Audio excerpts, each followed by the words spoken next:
Welcome back from the break. अल्लामा इब्तिसाम अलैहि ज़हीर साहब, निस्वार एक नशा है, क्या निस्वार हराम है हलाल है? हराम है। आपने खुद इसको इंडिकेट कर दिया नशा है, जो कि मैं उसको सही मानों में नहीं जानता था नशा है या नहीं, लेकिन जो कि आपने इसको इंडिकेट किया वह नशा है। तो नबी अलैहिस्सलाम का फरमान है, कोई भी एक चुटकी लेके देख लें, पता चल जाएगा। मैं क्यों लूं? आपने इंडिकेट कर दिया, मुझे आपकी बात पूरा ट्रस्ट है। अगर उसमें नशा है वो हराम है, चाहे कोई मौलवी खाए फिर भी हराम है, चाहे कारोबारी बंदा खाए फिर भी हराम है, तो कोई सूद वाला मौलाना साहब खाए, मैं ये जो पूछना भी। चाहूंगी तो क्या ये कि अलकायदा और सिगरेट, तालिबान समद वाले बॉन्ड, जो अपना निस्वार खाते हैं तो वो हराम काम कर मैं रहे हैं? ये समझता हूँ अगर अलकायदा तालिबान की क्यादत शराब या कोई नशा या कोई पोस्ट या इस तरह की चीज खा रही है जिसका इम्कान बता नजर नहीं आ रहा, ये चीजें हराम है। आप क्या फरमा रही थी? मुबश्शिर साहब मैं मौलाना से पूछना चाह रही थी कि जैसे सिगरेट्स, इसका भी एक नशा है, जैसे समद बॉन्ड लोग वो दाता साहब के बाहर मैं देख रही थी कि वो लगा के सूंघ रहा है, स्मेल कर रहा है, और वो तो गरीब ये नशा है नहीं ना जी। तो ये भी तो नशा क्या ही है वो भी ना? हराम है? बिल्कुल हराम है। मुफ्ती अब्दुल कबीर साहब, क्या हर किस्म का नशा हराम है? सिगरेट्स भी देखो हराम जी, है? मैंने पहले भी अर्ज किया था, जब हुजूर ने फरमा दिया कुल्लु मा अस्कर, तमाम वो अशिया जिनसे नशा हो, फ़क़लीलुहु व कसीरुहु हरामुन, उसका कम दर्जा भी हराम, उसका कसरत वाला हिस्सा भी हराम। बात यह है कि जब आपने खुद फरमा दिया कि फलां चीज़ें ये अगर ये तमाम चीज़ें नशा आवर अशिया की फहरिस्त में आती हैं तो यकीनन हम वही अच्छा, बात आप करेंगे मुझे जो हम बता सब दें, के ऐसा नबी करें रहमत कि ने फरमाई। मुझे करेक्ट करें, आपकी नज़र में इस वक्त पाकिस्तान के अंदर जो जो अशिया हैं उनमें नशा आवर अशिया की फहरिस्त में क्या क्या चीजें आएंगी? उसके अंदर जनाब नस्वार भी शामिल है, निस्वार, उसके अंदर तंबाकू वाला पान भी शामिल है। खा अफगानिस्तान का मुल्ला खाए, खा कराची का मुल्ला खाए, जी। खा किसी मकतब फिक्र से ताल्लुक रखने वाला मौलवी आगे आगे आप फतवा ना देना, पहले आगे तो मुझे अशिया तो बता दें जी। उसके अंदर मैं बता रहा हूँ कि जनाब चूंकि मैं इनको इस्तेमाल नहीं करता इसलिए मुझे इससे ज्यादा पहचान नहीं है। यानी इसके अंदर तंबाकू का पान हो जाए, इसके अंदर नस्वार हो जाए, इसके अंदर जो मुंह में रखते हैं वो खास किस्म की बूटी वो हो जाए, कोई सब्ज रंग की बूटी होती है, पता नहीं वो क्या हो जाए, हीरोइन हो जाए, तमाम चीजें इसमें अंदर दाखिल है। चर्स और हीरोइन हराम के उसमें आएगी? बिल्कुल। और हीरोइन जो है ये हराम भी है, इसकी तिजारत भी हराम है। बेशक बेशक। और जिस इसको तरह किसी शराब गैर मदद की के लिए भी तिजारत इस्तेमाल करने करना वाला जो है हराम है, हराम माल ट्रैफिकिंग भी कमा रहा हराम है, इसी तरह अफगानिस्तान का मुल्ला और उस इलाके में रहने वाला दाढ़ी वाला खा जितनी नमाजें पढ़ ले, अगर उसने हीरोइन का कारोबार किया, उससे मुनाफा बड़ा कमाया, उससे तिजारत की, बड़ी उसका अच्छी तमाम बात है। रिज़्क अब भी मुझे हराम एक है। और बात बताएं कि क्या फिर ये बात सही नहीं है जो फरजाना बारी साहिबा ने बड़े एहतराम से कल एक जिक्र किया था, मैं कहूँगा एहतराम के साथ उन्होंने किया था, कि हमारे यहाँ इस्लाम को इंटरप्रेट जो लोग कर रहे हैं उनमें एक तादाद ऐसे लोगों की है जिनके कॉल ऑफ फेल में इतना तजाद है कि उनकी कही हुई बातों से खुद इंतशार फैल रहा है और कन्फ्यूजन फैल रही है, और मुख्तलिफ मसाले के लोगों को वो लड़ा के भिड़ा के वो उसके ऊपर वो लोग अपने कारोबारी ज़िंदगी चला रहे हैं। क्या ये सही नहीं है अल्लामा साहब? मोहतरम मुबश्शिर साहब, बात यह है कि फरजाना बारी साहबा की मैं बात को आगे बढ़ाता हूँ, वो बिल्कुल इस मामले में जो उनके एक बात की बिल्कुल दुरुस्त है। मैंने चूंकि दुनिया के बहुत से इस्लामी ममालिक का सफ़र किया है, हर इलाके में बहुत से हजरात के उलमा जो वहाँ के मौजूद हैं, वो अपने मामूलात के हवाले से जो चीज़ उनकी ज़िंदगी का हिस्सा बन चुकी है उसकी हिल्लत के हवाले से वो दलाइल तलाश कर रहे हैं। ये ताबीर पेश करना किसी की तौर पे दुरुस्त नहीं है। अच्छा, और मैं ये कहता हूँ कि मैंने खुद सऊदी अरब में देखा है, चूंकि वो लोग खुद वहाँ के उलमा सिगरेट इस्तेमाल नहीं करते, इसलिए उनकी सारी मेहनत जो होगी और उनकी सारी जो गुफ्तगू होगी वो इसी चीज़ पर होगी कि सिगरेट हराम है, हराम है।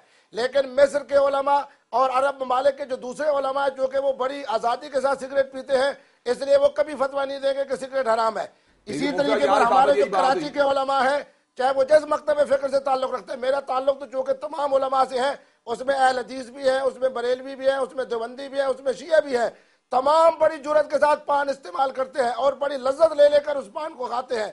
लेकिन चूंकि अब उनकी जिंदगी का हिस्सा बन चुका है, कभी वो फतवा नहीं देंगे कि जनाब ये इस तरह का पान हराम है। नस्वार भी खाते हैं और कुछ हजरात और भी चीजें लेते हैं। नहीं, ये बात ये है कि देखे मेरी बात सुने, बंदा ये काम करे वो हराम है, चाहे कोई आलम करे चाहे कोई जाहिल करे। अगर किसी शख्स को डॉक्टर कहे कि तुम खांसी का शरबत है, उसमें शराब है, या उसमें कोई सेडेटिव है, या एनेस्थीसिया है, उसमें सेडेटिव है, तो वो तो जायज हो जाता है। मैं तो नहीं समझता उसको जायज, मैं शराब से इलाज को जायज नहीं समझता, ना ही नशा नशा वाली चीजों से इलाज को जायज समझता हूँ, उसके सब्स्टिट्यूट इस्तेमाल करने चाहिए और सब्स्टिट्यूट मौजूद है मार्केट के अंदर। क्या मौजूद है आपके? अगर फेफड़ा निकालना है एक, आप मुझे उसका सब्स्टिट्यूट बताइए। आप एनास्थीसिया की बात कर रहे हैं, एनास्थीसिया तो बिल्कुल जायज है, लेकिन मैं आपने नशे की बात की थी इस वक्त, नशा उसमें कफ सिरप में नहीं, मैंने कहा उसमें भी अपना नशा होता है। मुझे नहीं इस बात का पता कि एनास्थीसिया की क्या पोजीशन है। अगर सुन करना, जितना दान को सुन किया जाता है, उसमें कोई आपको शराब वाली या नशे वाली बात नजर नहीं आती उसमें। सुन करने मोहतरम मुबश्शिर साहब, ये मेरे भाई अल्लामा इफ्ती साहब बिल्कुल गलत मसला बता रहे हैं जी। सूरत हाल ये है कि तमाम आप मसले क्या मुफ्त बताते रहते हैं, आप यहाँ पे आपका तो आपने तमाशा लगाया, गलत मसले बता रहे हैं, ये कितनी बात है, गलत और इस तरह कोई दीनदार तबीब और डॉक्टर आपके इलाज के हवाले से जिस चीज को बतौर इलाज के मुतय्यन कर दे, उस वक्त जिस तरह इसकी बड़ी बेहतरीन एक मिसाल खुद आपका मसला भी गलत है, हंसी का गोश्त खाएं इलाज करें, उससे ये कोई बात है करने वाली?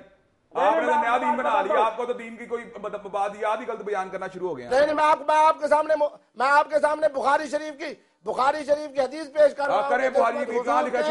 ऊंट चराने, हुजूर के ऊंट चराने वालों के अंदर पेट की एक खास किस्म की बीमारी हो रही, उनका ऊंट का पेशाब और ऊंट के दूध से इलाज किया, शराब से नहीं इलाज किया। इसका मतलब क्या? एक मिनट, ऊंट के पेशाब से इलाज? एक मिनट ठहर जाए जरा, मैं सीरियस सवाल कर रहा हूँ। एक चीज होती है हराम, वो एक स्टेज पे आके हलाल हो जाती है। एक मिनट ठहर जाए। जैसे सुअर का गोश्त है कि अगर इंसान भूख से मर रहा हो तो वहां पे इतना जायज है कि वो जान बच जाए, पेट भर के नहीं खा सकता। लेकिन एक चीज है जिसे कहते हैं निजस, नापाक, इवन उस हालत में नापाक चीज हलाल नहीं होती है। नहीं, कोई भी नापाक ही, उनका गोश्त नापाक ये नहीं, पेशाब की बात गोश्त नापाक नहीं, ये बताएं आप, उसकी सेक्रीशंस की बात हो। आप जरा बात सुन लें। मुफ्ती ने पेशाब मिसाल पेश करनी थी इसके लिए शराब की, उन्होंने ऊंट के पेशाब की मिसाल पेश कर दी है। ये तो बुखारी शरीफ की हदीस से ये बात मालूम हो रही है, ऊंट का पेशाब और उसका दूध जो हराम नहीं है। मुफ्ती साहब का इस्तेदलाल करने का अंदाज तो बिल्कुल अजीब है, वो शराब से ऊंट के पेशाब को मिला रहे हैं। ये दोनों बातें मैं शराब के साथ शामिल नहीं कर रहा। मैं ये कह रहा हूं कि जब भी कोई हकीम हाज़िर आपके इलाज के हवाले से किसी चीज की जनाब तजवीज करता है दवा को, अगर उसके अंदर कोई ऐसे अज्जा शामिल हैं जो हराम है, तो आपके लिए शरी तौर पर उस दवाई को इस्तेमाल करना। ये बताएं, मासूलुल्लाह जो जानवरों का पेशाब हराम होता है कि हलाल, ये सिर्फ बता दें आप बात। मुझे आप ये बताएं कि क्या हुजूर के ऊंट चराने वाले जो थे उनके लिए हुजूर ने जो बात ये फरमाई, इशरबू अल्बानहा व अबवालहा, के ये बुखारी और मुस्लिम की हदीस है। अच्छा, मालूम क्या आप ये बताएं, माकूलुल्लाह जानवरों का जो पेशाब और खाना हराम होता है, ये बताएं आप बात। मुझे बताएं कि जितने भी हलाल जानवर हैं, क्या उनका बौल और बराज हराम नहीं है? आप ये बताएं, माकूलुल्लाह जिनका, हाँ, मैं तो नहीं हराम समझता, आपने किस तरह का हराम? भाई खाद में गोबर डाली जाती है, खाद में गोबर डाली जाती है तो हर बंदा जानता है उसके अंदर ये डाली जाती है। आप ये हकीम सही साहब देख ले, दौरे आदर के हकीमों से देख ले, ऊंट के पेशाब को कईयों ने रिकमेंड किया पेट की बीमारियों के लिए। ये रसूलुल्लाह सल्लल्लाहु अलैहि वसल्लम की ये बात एक ऐसी है जिससे उसकी हुर्मत साबित नहीं हो रही, इसका मतलब उसका इस्तेमाल कर सकते हैं। आप ये साबित है ऊंट का पेशाब हराम है, ये बताएं आप बात। असल मुझे एक और बात समझ आ रही है, आप सबका बहुत बहुत शुक्रिया। मुफ्ती साहब एक मिनट जी।